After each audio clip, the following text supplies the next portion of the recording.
අහලා තියෙනවද හාල් නිසා ගෙදර ගියපු ආණ්ඩුවක කතාව?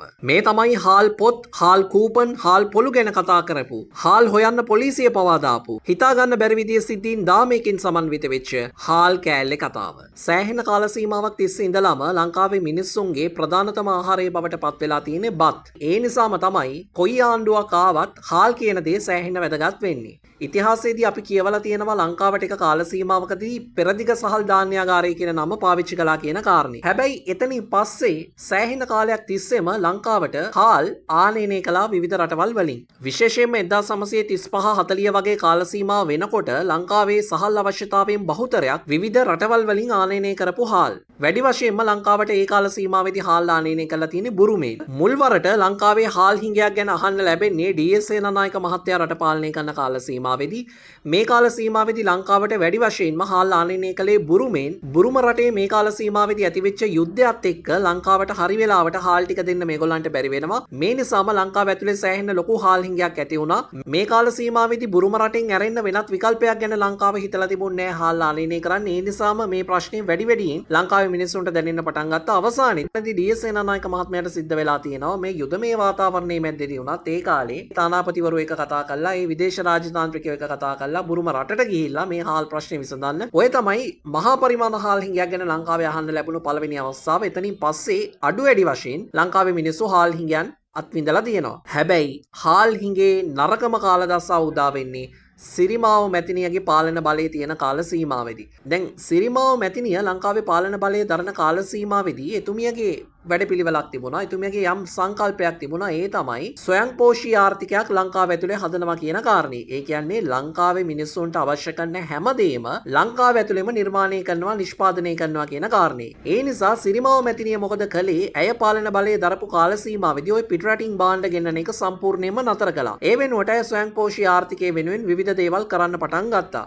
දැන් සමහර භාණ්ඩ දිහා බැලුවාම ඔය ස්වයංපෝෂී ආර්ථිකයේ කතාව, දේශීය දේ හදන කතාව සමහර තැන්වලදී හරි ගියා. හැබැයි හාල් වගේ දෙයකට ආවට පස්සේ ඔය ස්වයංපෝෂී ආර්ථික කතාව හාල් එක්ක ගැලපුණේ නැහැ. ඒකට හේතුව බවට පත් උනේ දීර්ඝ කාලයක් තිස්සේම ලංකාව වෙනත් රටවල් වලින් තමයි හාල් ගෙනල්ලා තිබුණේ. දැන් පිටරටින් ගෙන්නන හාල් ටික නැති වුණාට පස්සේ සිද්ධ වුණේ ලංකාවේ මිනිස්සුන්ගේ දෛනික පරිභෝජනයට අවශ්‍ය හාල් ටික ලංකාවේ ගොවීන්ට හදාගන්න බැරි වුණා. දෙවැනි කාරණේ බවට පත් උනේ කෘෂිකර්මාන්තය, විශේෂයෙන් වී වගාව කියලා කියන්නේම කාලගුණයත් එක්ක බද්ධ වෙලා තියෙන දෙයක්. සැරට වැස්සොත් එහෙම නැත්නම් තදින් පෑවුවොත් කෘෂිකර්මාන්තයේ ගොඩක් දේවල් එතනින් අඩාල වෙනවා. දැන් මේ සිරිමාව මැතිනියගේ පාලන කාලේ රටේ තිබ්බ කාලගුණ තත්ත්වයක් එක්ක ගොවීන්ට හරිහමං විදියට අර වෙනදා දෙන්න නිෂ්පාදනයවත් හරිහමං විදියට කරගන්න බැරි වෙනවා. මේකෙන් උනේ ලංකාව ඇතුලේ හාල් හිඟය තවදුරටත් උග්‍ර වෙන්න පටන් ගත්තා. දැන් මේ කාල සීමාව වෙනකොට ලංකාව ඇතුලේ හාල් පොතක් කරලියට ඇවිල්ලා තිබුණා. මේක දීර්ඝ කාලයක් තිස්සේ ආපු ක්‍රියාවලියක්. මේ කාල සීමාව වෙනකොට ඔයාට හිතුමනාපට ගිහිල්ලා තැන් තැන් වලින් හාල් ගන්න බෑ. හාල් පොත අරගෙන ඔයා යන්න ඕනේ සමූපකාරයට. සමූපකාරයට ගියාට පස්සේ හාල් පොත පරීක්ෂා කළා තමයි ඔයාට අවශ්‍ය කරන හාල් ප්‍රමාණය දෙන්නේ. දැන් මේ වෙනකොට රටේ තිබ්බ හාල් ප්‍රශ්නයත් එක්ක මේ හාල් පොතට ලබා දෙන හාල් ප්‍රමාණය සීමා කරන්න පටන් ගත්තා. ටික කාල සීමාවක් යනකොට හාල් පොතට අනුව උපරිම හාල් සේරු 2ක් දක්වා විතරයි සමහර තැන්වලට ලැබුණේ. විශේෂයෙන්ම නාගරික පැතිවල මේ හාල් ප්‍රශ්නය ඉතාම නරක නපුරු දුක්ඛිත කේදාන්තයක් බවට පත් වෙමින් තිබුණා. මේක ප්‍රයෝජනෙට ගත්ත සමහර කළුකඩකාරයෝ මොකද කරේ? මේ වී අස්වැන්න අරගෙන ඒගොල්ලන්ගේ මෝල් වල කොටලා වැඩි ගානට ධනවතුන් අතරේ බෙදා හරින්න පටන් ගත්තා. මේකත් එක්කම හාල් ප්‍රශ්නේ සෑහෙන නරක මට්ටමකට ආවා. කොච්චර මේ විදියට ප්‍රශ්නේ වැඩි වුණත් සිරිමාව මැතිනිය කිසිසේත්ම කැමති වුණේ නැහැ තමන්ගේ ස්වයංපෝෂී ආර්ථික ප්‍රතිපත්තිය පොඩ්ඩක් ලිහිල් කරන්න, අඩු කරන්න. ඇය දිගින් දිගටම හිටියේ කාලයක් යනකොට මේ ප්‍රශ්න ටික විසඳෙයි, මිනිස්සුන්ට හරි හමං විදියට හොඳ සේවාවක් දේශීයව ලබා දෙන්න පුළුවන් වෙයි කියන කාරණේ. හැබැයි ඇත්තටම උනේ තත්ත්වයේ දවසින් දවස නරක වෙන එක තමයි. තත්ත්වයේ මේ විදියට නරක වෙනකොට සිරිමාව මැතිනිය කරපු විකල්පය බවට පත් උනේ පෞද්ගලික ව්‍යාපාරිකයන්ට හාල් ව්‍යාපාරයට මැදිහත් වෙන එක සම්පූර්ණයෙන්ම තහනම් කළා, නියෝගයක් නිකුත් කළා. ඒ කියන්නේ මීට පස්සේ ගොවීන්ගෙන් හාල් මිලදී ගැනීම සහ හාල් මිනිස්සුන්ට ලබා දීම සම්පූර්ණයෙන්ම සිද්ධ වුණේ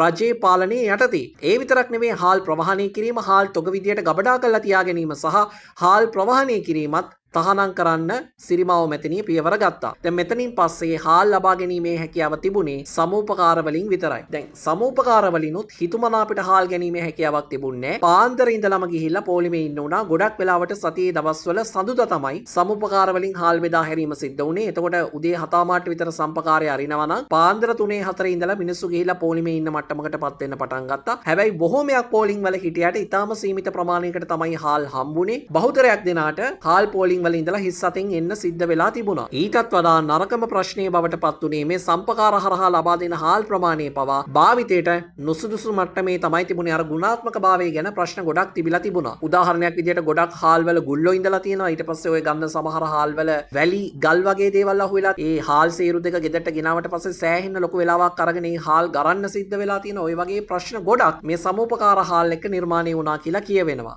දවසින් දවස මේ තත්ත්වය තවත් නරක වුණා. තත්ත්වය නරක වෙනකොට සිරිමාව මැතිනිය තවත් නියෝගයක් ගෙනාවා. ඒ තමයි දිස්ත්‍රික් දෙකක් අතර සහල් ප්‍රවාහනය කිරීම සම්පූර්ණයෙන් තහනම් කරනවායි කියන කාරණේ. මේ සිරිමාව මැතිනියගේ පාලන කාලේ 1974 එක දවසක වෙසක් පොහොයක් උදා වෙලා තිනවා. දැන් මේ වෙසක් කාල සීමාව කියලා කියන්නේ මිනිස්සු වැඩි වශයෙන් දන්සල් එහෙම දීපු කාල සීමාවක් ඔය බත් දන්සල් වගේ දේවල්. හැබැයි මේ තිබ්බ හාල් ප්‍රශ්නයත් එක්ක මේ 1974 දී බත් දන්සල් ප්‍රමාණය සෑහෙන අඩු වුණා කියලා කියවෙනවා ඔය පත්තර වාර්තාවල. සමහර තැන්වල සඳහන් වෙලා තියෙනවා ඔය දන්සල් දෙන අයට විශේෂ අවසරයක් දුන්නයි කියලා හාල් ප්‍රවාහනය කරන්න. හාල් ප්‍රවාහනය කරනවා නම් ඒකට විශේෂ අවසර පත්‍රයක් ලබා ගත යුතුයි මුලා රජයේ ආයතනයකට ගිහිල්ලා. දැන් ඇත්තටම ඒක ඊට වඩා කරදරකාරී වැඩක් බවට පත් වුණා. මොකද මේ හාල් ප්‍රවාහන බලපත්‍රය ගන්නත් සෑහෙන ලොකු පෝලිමක් නිර්මාණය වෙලා තිබුණා. ප්‍රශ්නේ තවත් දරුණු වෙන්න පටන් ගත්තේ හාල් වලින් පටන් ගත්ත මේ පෝලිං ක්‍රමය හැම දෙයකම ලංකාවේ නිර්මාණය වෙන්න පටන් ගත්ත සිරිමාව මැතිනියගේ පාලන කාලේ. ඒ කියන්නේ හාල් වලින් පටන් ගත්ත පෝලිම ඊට පස්සේ භූමි තෙල් වලට එන්න පටන් ගත්තා. පොල් තෙල් වලට එන්න පටන් ගත්තා. සීනි වලට එන්න පටන් ගත්තා. පොල් ගෙඩියට එන්න පටන් ගත්තා.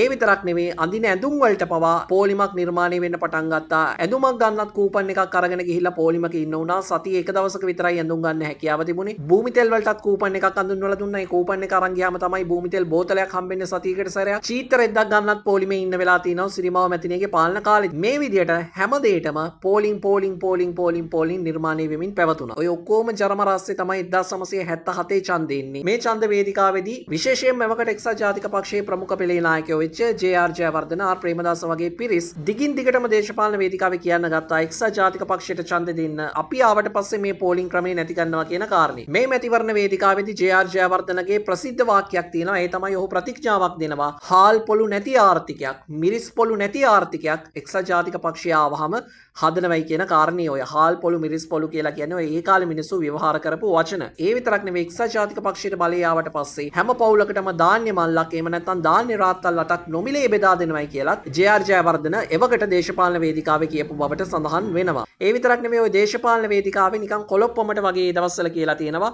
හාල් නැතුව බත් කන්නම්, මිරිස් නැතුව හොදි කන්නම් වගේ දේවල් කිය සිරිමාව මැතිනියට සෑහෙන අපහසු උපහාස කළ බවට තමයි සඳහන් වෙන්නේ. ඉතින් ඔය වගේ සෑහෙන දේවල් ගොඩක් මැදේ තමයි 1977 ඡන්දේ පැවැත්වෙන්නේ. ඡන්ද ප්‍රතිපලාවට පස්සේ තමයි මැතිනියටයි ආණ්ඩුවටයි අප නැති මට්ටමකටපත් වෙන්නේ. හේතුව තමයි එක්සත් ජාතික පක්ෂයට අති විශාල දැවැන්ත බහුතර බලයක් මිනිස්සු ලබා දීලා තිබුණා. පෝලිං ක්‍රමය තිත්ත වෙච්ච මිනිස්සු තමන්ගේ ප්‍රතිචාරය මැතිනියට පෙන්නලා තිබුණේ තමන්ගේ කතිරෙන්. එක්සත් ජාතික පක්ෂයේ එදා මෙදා තුර මැතිවරණ ඉතිහාසයේ ලබාගත් දැවැන්තම ජයග්‍රහණය විදියට තමයි මේ 1977 ජයග්‍රහණය සැලකෙන්නේ. අර කටවචනට කියනවා පාර්ලිමේන්තුවේ 6න් 5ක බලයක් ජේ.ආර්. ජයවර්ධන ප්‍රමුඛ එක්සත් ජාතික පක්ෂයේ පිරිසට ලැබුණේ මේ හාල් පොල් ප්‍රශ්නයත් එක්ක කියන කාරණා. කොහොම හරි ඔය 6න් 5ක ජනවරම පාවිච්චි කළා ජේ.ආර්. ජයවර්ධන ප්‍රමුඛ එක්සත් ජාතික පක්ෂයේ කණ්ඩායම විවෘත ආර්ථික ප්‍රතිපත්තිය රටට අඳුන්වලා දෙනවා.